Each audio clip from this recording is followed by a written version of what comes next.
Hello everybody, welcome back.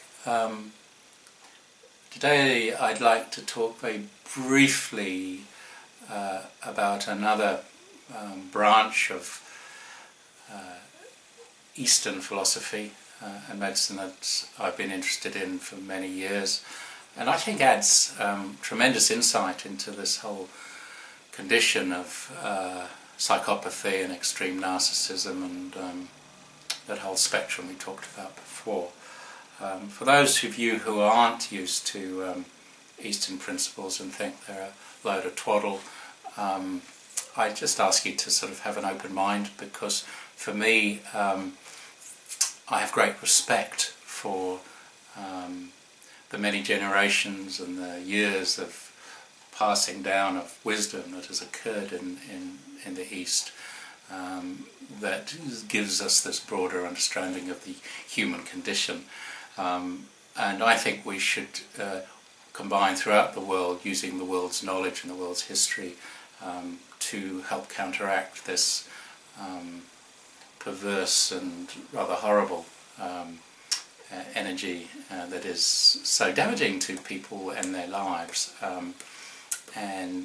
So bear with me on this anyway, and I'll make it as, I don't know, entertaining, as simple as possible, but that's my goal anyway. Whether I'll succeed, I don't know.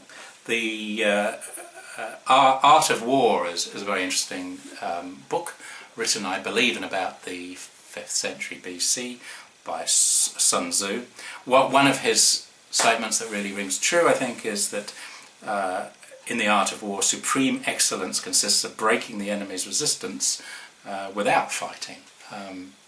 And so really the philosophy behind tackling psychopathy, I think, must be through wisdom and knowledge and togetherness and being smart. We need to outwit them, outsmart them.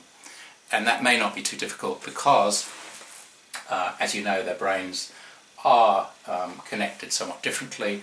There isn't a great connection between the moral thinking, reflecting part of the brain and the emotional parts of the psychopath's brain. And also we saw in this Ayurvedic picture that in fact much of their energy is stuck there below the level of the heart energy. When the heart's open in this model of health, then there's generally a freer flow into our vocation, how we connect with people, our insight and more general wisdom, and that we can, once these become open, and this is often helped by having a healthy balance between narcissism and humility, humble assertiveness. So the majority of people will have an advantage if they use their skills and their togetherness and their wisdom and their self-compassion against the cunning, scheming psychopath. So that's my wish as well. So going on to a little bit of Chinese medicine, or Chinese philosophy really, Taoist philosophy, that everything in the world is connected, and their simple diagram is this pentagram with each of the points corresponding to what they would say would be a basic, or one of the basic 5 elements of the earth, indeed of the universe as well. And I won't talk about this bottom bit because I don't want to complicate things, but we can say the top bits are elements of wood, fire and earth. And these are harsh lines, controlling lines, if you like. So the wood can control the earth through wall structures and retaining walls or whatever. But the more nurturing cycle is this: the wood feeds the fire, and from the fire we get the ash. Right? In fact, fire to earth is how our earth has cooled down from a fiery cauldron, volcanic cauldron to form the earth as well. So that's the nice, let's say, the nice nurturing cycle. This is the controlling cycle, and in fact, you know, they need to work together. So there's an element of control in life as well as nurturing. That's, I suppose, what we're talking about. Okay. So what's nice would be if we could apply this to what we're talking about, which is controlling psychopathic behaviour and what happened there. So we need to take one further step, and you just have to accept this basically, is that because it is explained, but I haven't got time to explain it in total complexity. The organ system that's related to the wood is the liver, related to the fire is the heart fire. We can get that one. So that's the heart. I make it red. That one should be green, really. And the earth, okay, is the spleen energy. And what has tended to confuse doctors like me, particularly early on, was this understanding that the liver and the heart and the spleen in these philosophies are not just the organ systems that we know, the dense mechanical tissue, but they also would be talking about energy and emotions that are associated both with those organs and organ systems. They're far more wide-reaching. For instance, the liver energy would also be the spring energy, and therefore where it sits in the cycle is as an energy that gets things moving. It's associated with the wind. It's associated with creativity and entrepreneurial spirit, action. It's also associated with anger, and anger used properly allows things to change, and we often have to get a bit upset about something or to change things, and a little bit upset by something, or write a letter to the paper or to the internet and hopefully invoke a change. So it's also where activism is. However, out of balance it's not so good. Out of balance it can be cause aggressiveness, and out of balance it can be controlling, particularly of the spleen energy. And you can say it's also there's an element of the liver energy that's like a straight line, lancinating, almost phallic. So you can see it's a sort of, it can be it can be associated with abnormal male macho energy, not entirely, but we can say it's more male than female, archetypally anyway. So we can say that male energy lives at that end, whereas the earth energy of the spleen is somewhat more nurturing, maternal and feminine.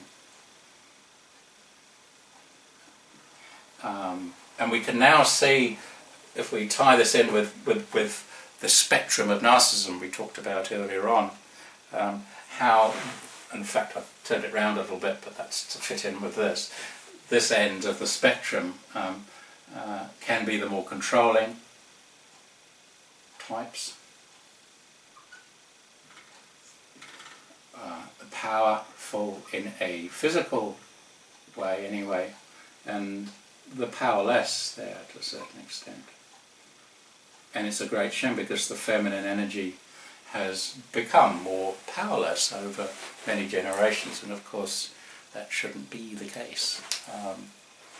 So in general the psychopathic energy has tended to be a male energy, although we all know that isn't necessarily the case. There are female psychopaths who are as dangerous, but in fact what's happened in society is that this has been the dominant male power, male version. Also, of course, most males aren't like that. Most males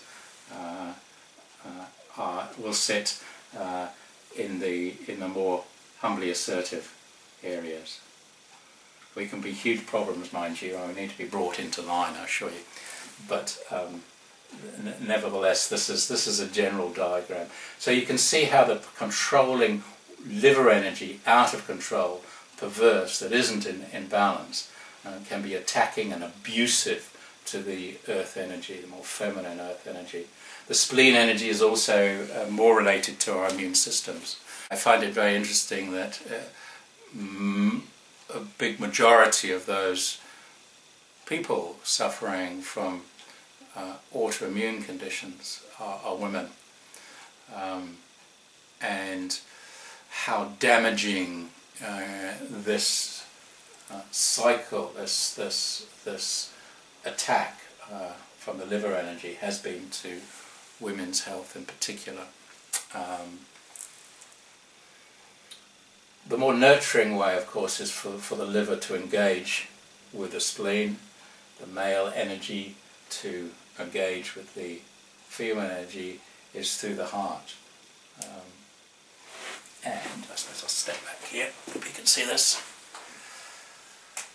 So if we put the heart there, what you've got, you should have is the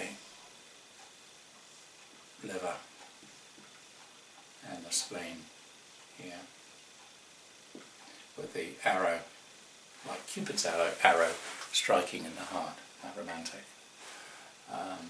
But as we see from these other models, that doesn't happen with the psychopath, sadly. So thank you very much. I hope you found that helpful. It's only just a little vignette, if you like, of Chinese medicine, but it also explains why we should look very broadly at the wealth of human knowledge that's been passed down from generation to generation, and we should collaborate between all the races and the different spiritual groups out there, so that we all work together and in saying goodbye to the psychopaths. All right, I'll see you next time. Go back into probably talking about some of the techniques that psychopaths use, that it's so easy for us to fall prey to, and how we can in fact pick up the early signs so that we don't suffer unduly and that others don't suffer either. So okay, thank you, bless you, bye.